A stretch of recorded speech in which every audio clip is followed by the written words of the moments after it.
جب لوگ پلٹ کے آ جاتے ہیں تو 2 فرشتے آتے ہیں، منکر نکیر ان کے نام ہیں، اور وہ اس کو بٹھا دیتے ہیں اور بٹھا کر کے اس سے 3 سوال پوچھتے ہیں۔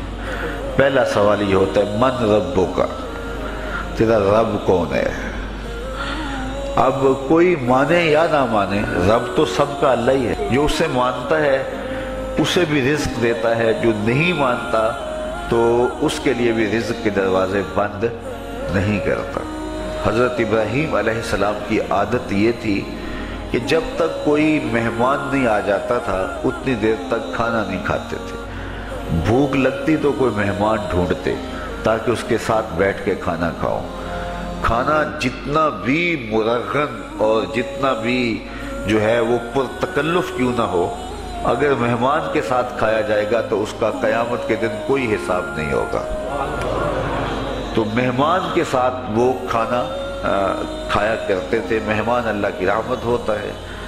اچھا، وہ ایک دن مہمان ڈھونڈنے نکلے تو ایک بوڑھا شخص ملا تو اسے اپنے ساتھ گھر میں لے آئے، بٹھایا دسترخوان پہ۔ جب کھانے کا وقت آیا تو کہا کہ اللہ کے نام سے شروع کرو۔ اس نے کہا میں تو اللہ کا نام نہیں لوں گا، میں تو بتوں کا پجاری ہوں، بتوں کو پوجنے والا ہوں۔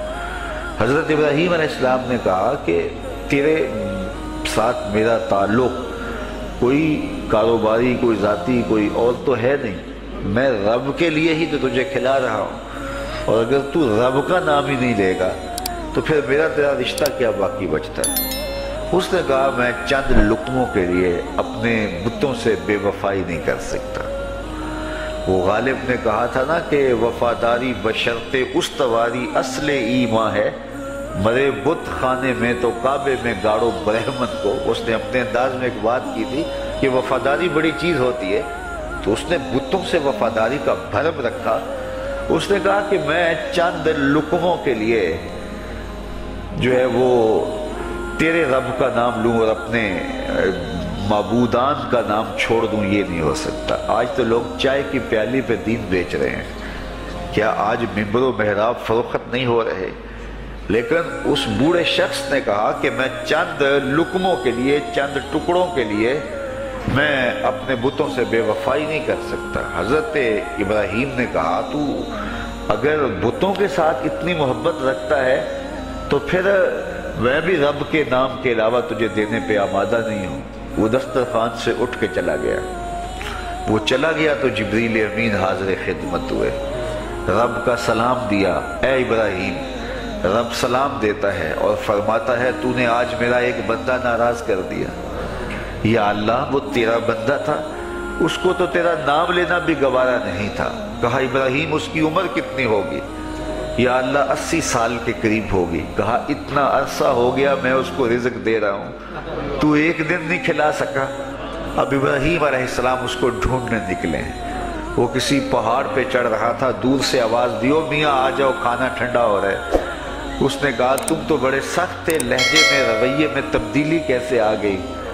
کہا کہ اسی رب کا پیغام آیا ہے کہ مجھے اتنا عرصہ ہوا اسے کھلاتے ہوئے، وہ مجھے نہیں بھی مانتا تھا، پھر بھی میں اس کی ضروریات کو پورا کرتا رہا ہوں، اور تم ایک دن نہیں دے سکے، تو آؤ کھانا ٹھنڈا ہو رہا ہے۔ کہا تے رب کا نام نہیں لوں گا، کہا نہ لینا۔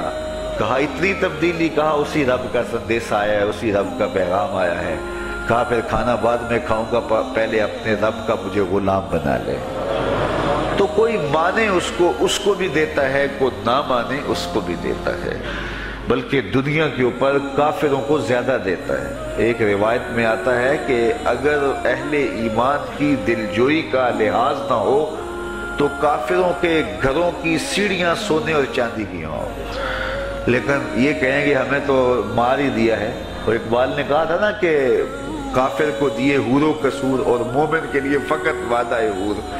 تو اس لیے ان کی دلجوئی ہے، ورنہ کافروں کو اتنا دور، چونکہ ان کا حصہ آخرت میں نہیں ہے، ان کا حصہ صرف دنیا ہے۔ دنیا پہ عیش کریں، دنیا پہ عیش و عشرت کی زندگی گزارے، دنیا ہی دنیا، آخرت میں ان کا کوئی حصہ نہیں۔ اور مومن کا آخرت میں حصہ ہے، اور دنیا کے اوپر جو تکلیفیں آتی ہیں ان تکلیفوں کا بدلہ اس کو قیامت کے دن دیا جائے گا۔ بلکہ صحیح حدیث میں آتا ہے کہ جب اہل بلا کو ان پر آنے والی مصیبتوں کا صلہ دیا جائے گا تو لوگ آرزو کریں گے کاش ہمارے بدن کو لوہے کی کینچیوں سے کاٹ دیا ہوتا اور دنیا کے اوپر ہمیں بھی تکلیفیں، اذیتیں، آلام و مصائب آئے ہوتے۔ تو مومن جب اللہ کی طرف سے آنے والی کسی تکلیف کو خندہ پیشانی کے ساتھ قبول کرتا ہے اور اس پہ راضی رہتا ہے اور صبر کا دامن ہاتھ سے نہیں چھوڑتا، واویلا نہیں بچاتا، جزا فضا نہیں کرتا، تو اللہ تعالیٰ نے اس کے لیے اجر رکھا ہے۔ بلکہ رسول کریم نے ارشاد فرمایا مومن کے پاؤں میں جو کانٹا چبھے تو اللہ اس کا بھی مومن کو قیامت کے دن اجر عطا فرمائے گا۔ تو مومن کی زندگی جو ہے وہ بڑی خوبصورت زندگی ہے۔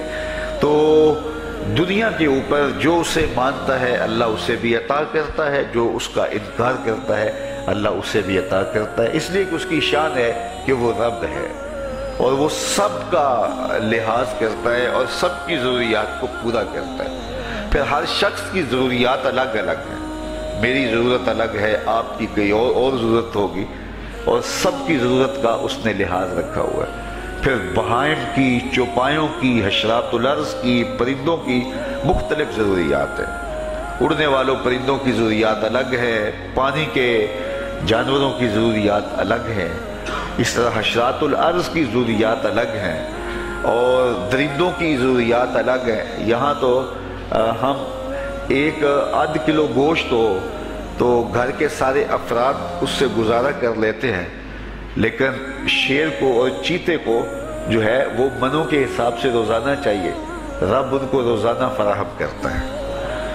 یہ پنساری کے پاس جائیں، اگر آپ کو ڈاکٹر یا حکیم لکھ دے کہ یہ آپ کو خالص سچے موتی چاہیے، اس کی کوئی چیز آپ کو بنا کے دیں گے تو آپ ہزاروں لاکھوں روپے خرچ کرتے ہیں، پھر بھی بعض کا اعتماد نہیں ہوتا کہ یہ بالکل 1 نمبر ہے یا 2 نمبر۔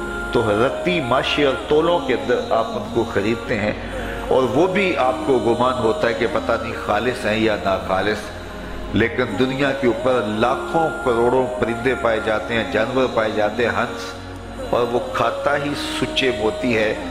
صبح کو بھی، شام کو بھی، دوپہر کو بھی اللہ سب کو پیٹ بھر کے کھانے کے لیے عطا فرماتا ہے۔ تو جس کی جو ضرورت ہے وہ رب ہے، اس ضرورت کو پورا کرتا ہے۔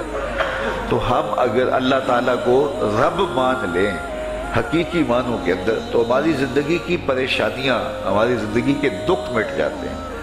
مصیبتیں اس وقت آتی ہیں اور اس وقت پریشانی لگی رہتی ہے، دھڑکا لگا رہتا ہے کہ جب انسان جو ہے وہ سمجھتا ہے کہ میں ہی جو ہے وہ کچھ کرنے والا ہوں۔ وَمَا مِن دَابَّةٍ فِي الْأَرْضِ إِلَّا عَلَى اللَّهِ رِزْقُهَا، زمین پر چلنے والی، ریگنے والی کوئی چیز نہیں جس کا رزق اللہ کے ذمہ کرم پہ نہ ہو۔